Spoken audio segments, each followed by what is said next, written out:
Irmãos, quero falar de um homem que teve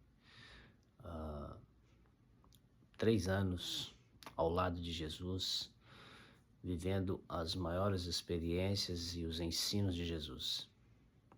Este homem era Pedro, foi escolhido pelo Senhor, foi chamado, foi escolhido para que ele fosse ali um apóstolo. E este homem viveu nesses 3 anos de ministério as experiências mais profundas da sua vida. Ele viu a ressurreição do filho da viúva de Naim. Ele viu a ressurreição da filha de Jairo. Ele viu a ressurreição de Lázaro. Ele testemunhou a cura da mulher do fluxo de sangue. Ele esteve presente no momento em que Jesus dá ali o maior exemplo de humildade, lavando os pés dos discípulos. Pedro, ele participou de todos os momentos em que Jesus contava ali as parábolas do reino. Pedro viu os ensinamentos acerca do perdão. Pedro viu os ensinamentos acerca da misericórdia, da compaixão. Pedro pôde ver a multiplicação dos pães. Pedro participou da pesca maravilhosa, onde ali a rede veio cheia de grandes peixes. E Pedro presenciou todos os momentos da vida de Jesus.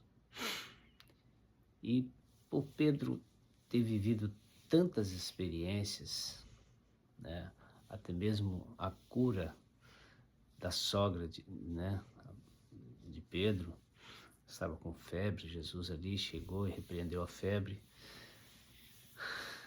Diante de tantas experiências profundas acerca dos ensinamentos, das curas, dos milagres, Pedro não tinha como mais duvidar da pessoa do Senhor Jesus. Ele não tinha mais como negar que Jesus era realmente o Filho de Deus. E ele declarou isso. Quando Jesus pergunta para os discípulos: quem diz os homens ser o Filho do Homem? As pessoas responderam: Elias, Jeremias, um dos profetas. Mas Pedro respondeu: tu és o Cristo, o Filho do Deus vivo. Então Pedro tinha experiências que não permitia ele negar que Jesus era o Filho de Deus. E chegou um momento em que Jesus falou assim: olha, é necessário que eu seja preso, que eu seja rejeitado pelo povo e que eu seja condenado e crucificado. Mas eu vou ressuscitar e eu vou adiante de vós. Pedro, quando Jesus faz essa declaração, Pedro fala assim: não, Senhor, de maneira alguma. Todos podem até se escandalizar, pode até te abandonar, né? Porque Jesus falou assim: ó, ferirão o pastor e as ovelhas ficarão dispersas. E Pedro fala assim: não, mesmo que os outros se escandalizem, eu jamais me escandalizarei. Por ti, darei a minha vida. E Jesus fala assim: Pedro, antes que o galo cante, tu me negarás 3 vezes. E Pedro tornou a dizer: não, eu vou até a morte com o Senhor. Pedro estava sendo sincero. Por que ele estava sendo sincero? Estava sendo sincero porque ele viu tanta coisa, tantos sinais, tantas maravilhas. Ele viveu, né, todo o ministério de Jesus, que João escreve, né, que se fosse escrito todos os milagres que Jesus fez, os livros do mundo inteiro não caberia ali tantas maravilhas que Jesus fez. E Pedro presenciou tudo isso. Então, como negar a Cristo? Como negar que Jesus é o Filho de Deus? Né? Tu és o Cristo, tu és o Filho de Deus vivo. Mas era algo que Pedro precisava de entender, que as palavras do Senhor, nenhuma cai por terra. Jesus é preso e estava sendo levado para a casa de Caifás, aonde ali ele passaria pelo primeiro interrogatório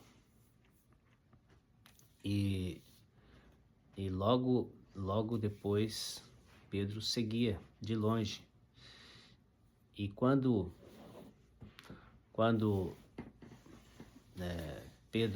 eles aproximam da casa de Caifás,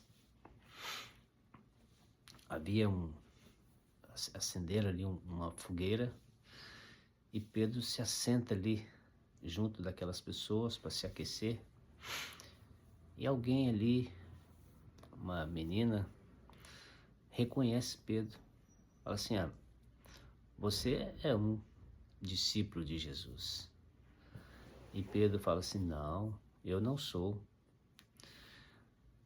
Aí outra pessoa ali, o reconhecendo, fala assim: mas você veste como ele.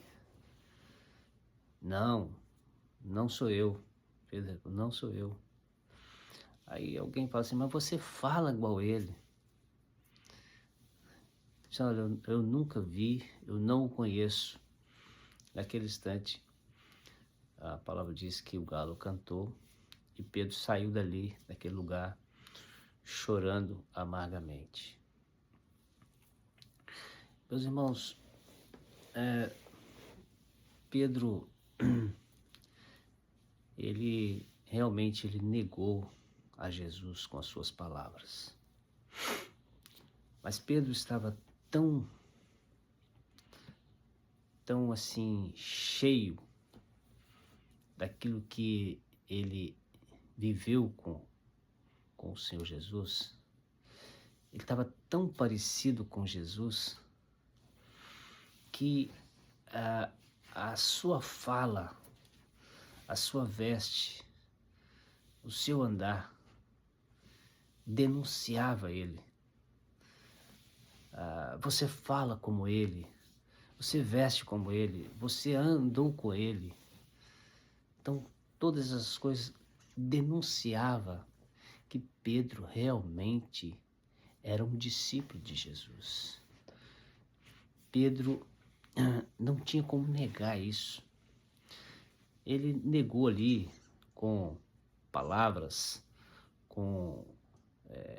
naquele momento ali de fraqueza, de deslize, até mesmo para se cumprir a palavra do Senhor, né, que ele o negaria. Mas aquilo que ele era realmente o denunciava.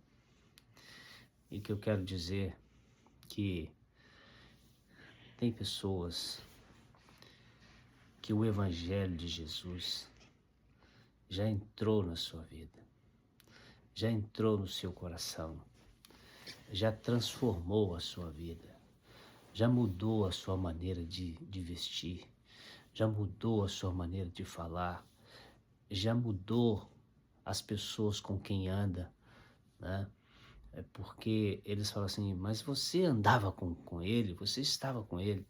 Então, a pessoa muda com quem ele anda, né? O evangelho transformador, ele faz isso. Ele vai mudando a pessoa, o seu ambiente, o seu linguajar, o seu caráter, porque o evangelho ele faz isso, ele transforma. E às vezes, em momento de fraqueza, às vezes há um deslize, mas aquele deslize faz com que ele chore amargamente, porque não é a sua realidade, não é aquilo que ele realmente é, não é aquilo que realmente ele vive, porque ele já vive uma experiência de que já foi gerado dentro dele aquilo que é mais glorioso, que é a obra redentora, é a obra transformadora, já gerou dentro dele. Cristo já gerou nele uma nova criatura, não tem como negar isso. Você pode até, às vezes, estar, de uma certa forma, negando a Cristo com palavras, mas o seu coração já foi conquistado por Ele. A sua vida já pertence a Ele. Não tem como você mudar isso, porque Jesus já transformou a sua vida. Que Deus assim possa te abençoar.